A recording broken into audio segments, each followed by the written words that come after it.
ग्राम पंचायत हिमकोला के नमफू, खालू व शमशान घाट एवं चारागाह खेती बाड़ी के लिए जाने वाली पुलिया 2019-2020 में देवी आपदा में क्षतिग्रस्त हो गई थी। यह पुल इस वर्षा काल के देवी आपदा में दिनांक 5/8/2024 को पुनः पूर्ण रूप से ध्वस्त हो गया, जिसके कारण सभी ग्रामवासियों को कठिनाई का सामना करना पड़ रहा है। हर वर्ष सोचा पटवारी को मौका मुआयना कराकर 16 बिंदु भरकर कार्य संस्था से आंगन बनाकर भी जिला आपदा प्रबंधन विभाग पिथौरागढ़ के कार्यालय में जमा किया गया था, लेकिन आज तक पुलिया निर्माण हेतु आपदा मद से धन स्वीकृत नहीं हुआ है। हिमकोला में वर्ष 2019 से 2020 तक बहुत बड़ी देवी आपदा आई थी। उस समय गांव को जोड़ने वाली सड़क जो PWD विभाग द्वारा बनाई गई थी वह मोटर मार्ग भी ध्वस्त हो गया था। गाँव से खेतीबाड़ी के लिए और चारागाह के लिए ग्राम सभा के तो जोड़ने वाले और शमशान घाट जाने वाले 3 पुल ध्वस्त हो चुके हैं। स्कूल आने जाने के लिए भी वर्षा काल में परेशानियां हो रही हैं। जुम्मा इंटर कॉलेज को 2 अध्यापक मिले, अनशनकारियों की बड़ी जीत हुई है। बता दें कि जुम्मा इंटर कॉलेज में 2 अध्यापकों की नियुक्ति हो गई है। LT संवर्ग में अनशनकारियों में खुशी है और आगे की रणनीति भी बन रही है। अब बता दें आपको कि जुम्मा में लगातार 13वें दिन तक अनशनकारी आंदोलन में डटे पड़े थे। जुम्मा के लिए फिलहाल 2 अध्यापकों की नियुक्ति हो गई है। अभिभावक संघ के अध्यक्ष ने बताया कि आज सूची में 2 अध्यापकों के नाम जुम्मा इंटर कॉलेज के आए हैं। साथ ही मुख्य शिक्षा अधिकारी के द्वारा प्रधानाचार्य जुम्मा को अभिभावक संघ के अध्यक्ष के पास अनशनकारियों के पास भेजकर यह आश्वासन दिया गया है कि 20 तारीख तक अतिथि शिक्षकों की नियुक्ति होने में जुम्मा को प्राथमिकता दी जाएगी। वहीं आंदोलन की रणनीति में अब विचार विमर्श के बाद यह बताया गया है कि अब आंदोलन समाप्त किया जा रहा है, परंतु 20 तारीख के बाद अगर हमारे यहाँ नियुक्ति नहीं होगी तो मुख्य शिक्षा अधिकारी का घेराव किया जाएगा। तहसील मुनस्यारी के बदेली में BRO के द्वारा लगातार अवैध खनन किया जा रहा है। जहां एक तरफ प्रशासन करोड़ों की लागत से सुरक्षात्मक कार्य कर बदेली गांव को बचाने का प्रयास कर रहा है, वहीं BRO उसमें पलीता लगाता हुआ नजर आ रहा है। जिला अध्यक्ष डिडियाट यूथ कांग्रेस विक्रम सिंह दानू ने प्रशासन से मांग की है कि BRO के उक्त कार्य को तत्काल रोका जाए और BRO के खिलाफ कड़ी कार्रवाई की जाए। उन्होंने मुनस्यारी के उप जिलाधिकारी व थाना प्रभारी मुनस्यारी से निवेदन किया है कि BRO के उक्त कार्य का संज्ञान लिया जाए और BRO के ऊपर एक्शन लेकर बदेली की सुरक्षा की जाए।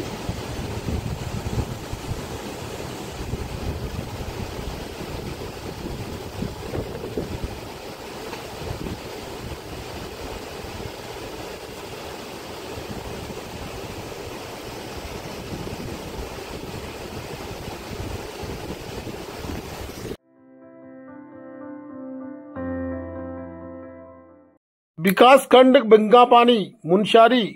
बता दें कि आज आपदा प्रभावित क्षेत्र उमडाडा पहुंचकर आपदा प्रभावित परिवारों के हालचाल को जाना। यूथ कांग्रेस के अध्यक्ष विक्रम दानू के द्वारा लगातार आपदा प्रभावितों से मुलाकात किया जा रहा है। मुनस्यारी धारचूला विधानसभा में वो लगातार सक्रिय है। सभी प्रभावित परिवारों को विधायक जी के निर्देश के अनुसार हर संभव मदद के लिए उन्होंने आश्वासन दिया है। साथ ही उप जिलाधिकारी धारचूला, उप जिलाधिकारी मुनस्यारी को शीघ्र ही भूवर्गीय निरीक्षण के लिए मांग भी उन्होंने की है। लगातार भूस्खलन होने से 8 परिवार प्रभावित हुए हैं। देव सिंह, भीम सिंह, हुकुम सिंह, मंजू देवी, महेंद्र सिंह, मोहन सिंह, रूप सिंह, जसवाल सिंह 6 परिवार प्राथमिक विद्यालय उमडाडा में रह रहे हैं। जिलाधिकारी से उन्होंने मांग की है कि तत्काल भूवर्गीय निरीक्षण कर सभी प्रभावित परिवारों को पुनर्वास कर मुआवजा भी दिया जाए। विक्रम दानू लगातार आपदा में सक्रिय हैं।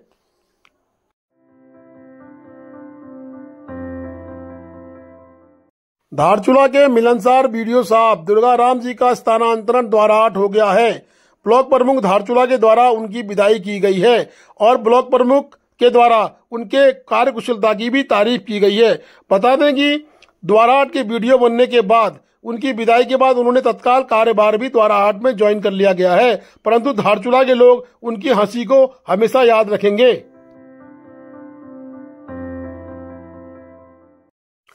अटल उत्कृष्ट राजकीय इंटर कॉलेज बलवाकोट में अध्यापकों की मांग को लेकर तीसरे दिन भी अनशन शुरू हो गया है। अनशनकारी रात को भी और दिन को भी डटे पड़े हैं। तीसरे दिन के अनशन में पंकज मेहरा, जिला अध्यक्ष NSUI, पूर्व ग्राम प्रधान घनश्याम पंत, पूरन राम, धीरज भंडारी, पुष्कर सिंह एरी, अध्यक्ष SMC व अभिभावक बैठे रहे।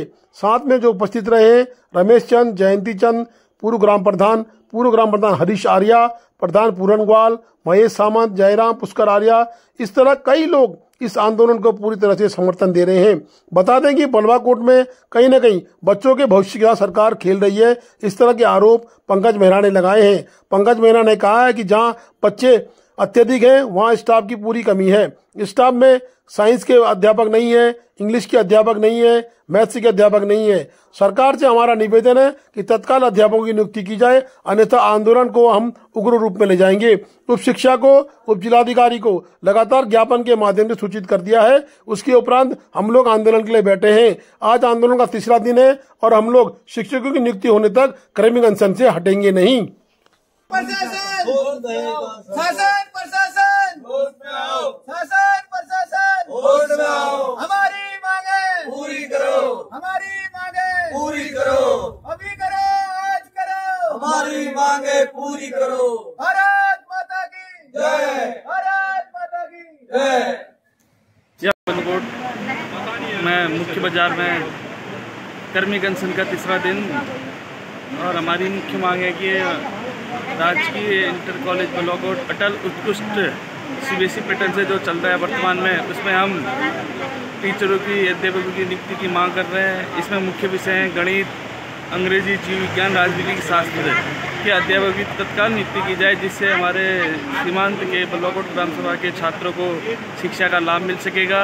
और जो वर्तमान में यहाँ के भौतिक विज्ञान के अध्यापक हैं जो हल्द्वानी में अटैच हैं, हम शिक्षा विभाग से अनुरोध करते हैं कि उनका अटैचमेंट वहाँ से ख़त्म करके वापस पुनः बलवाकोट भेजा जाए या फिर उनको यहाँ से कार्य मुक्त कर दिया जाए और अन्य कोई नए अध्यापक की नियुक्ति भौतिक विज्ञान में बलवाकोट में की जाए।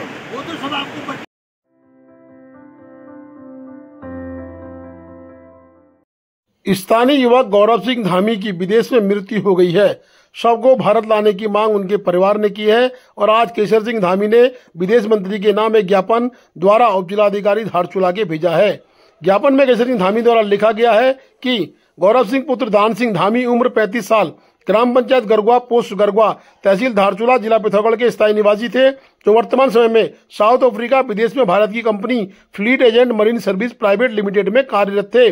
कंपनी द्वारा उनके घर वालों को दिनांक 2 अगस्त 2024 को दूरभाष के माध्यम से कंपनी के पीआर मैनेजर द्वारा अवगत कराया गया कि गौरव सिंह धामी को दिल का दौरा पड़ने से निधन हो गया है, परंतु अभी तक उनके पार्थिव शरीर को भारत नहीं लाना कहीं न कहीं एक बड़ी बेईमानी है। बता दें गौरव सिंह धामी के पार्थिव शरीर को भारत नहीं लाया गया है। विदेश मंत्री से उन्होंने मांग की है कि गौरव सिंह धामी को इतने लंबे समय तक भारत नहीं पहुंचाने से घर वालों को बहुत बुरा हाल हो रहा है। कंपनी के अधिकारी संपर्क करने पर अवगत कराया गया कि उपयुक्त विषय पर समय लगता है और यह हमारे अधिकार क्षेत्र से बाहर है, हम पूरी कोशिश कर रहे हैं। उन्होंने केपटाउन साउथ अफ्रीका में रखे हुए शव के लिए विदेश मंत्री से गुहार लगाई है कि तत्काल पीड़ित परिवार को शव मुहैया कराया जाए। भतीजा है गौरव सिंह धामी, उसकी साउथ अफ्रीका में मौत हो गई थी। वो शिप में काम करता था, भारत की कोई कंपनी है उसमें काम करता है।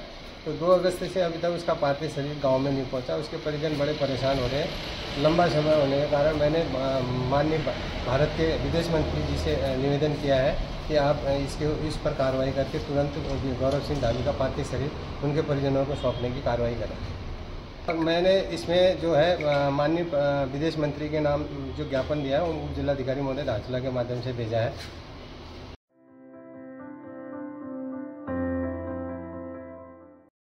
थोड़ी सी बरसात में गली में पानी पानी हो गया। बता दें कि खड़ी गली जो जल संस्थान के पाइपों के जाल जो मल्ली बाजार में है उससे उलझते हुए पानी खड़ी गली में आता है। कीचड़ का पानी लोगों की दुकानों में घुस रहा है। जल संस्थान को कई बार कहने के बाद भी जल संस्थान ने उक्त पाइप शिफ्ट नहीं किए गए हैं। नगर पालिका को लगातार जल संस्थान की खातिर गाली खानी पड़ रही है। कई नगर पालिका को दोषी कहने हैं लोग, परंतु असली मकसद है जल संस्थान के पाइप। जब तक जल संस्थान के पाइप नहीं हटेंगे नगर पालिका को इसी तरह कहीं न कहीं लोग ताने कसते रहेंगे। नगर पालिका के द्वारा भी लगातार प्रयास कर दिया गया है, फिर भी जल संस्थान द्वारा पाइपों को नहीं हटाया गया है। ये भैया खड़ी गली का हाल, हल्की से बरसात में ये। Please do like, share and subscribe DCL News.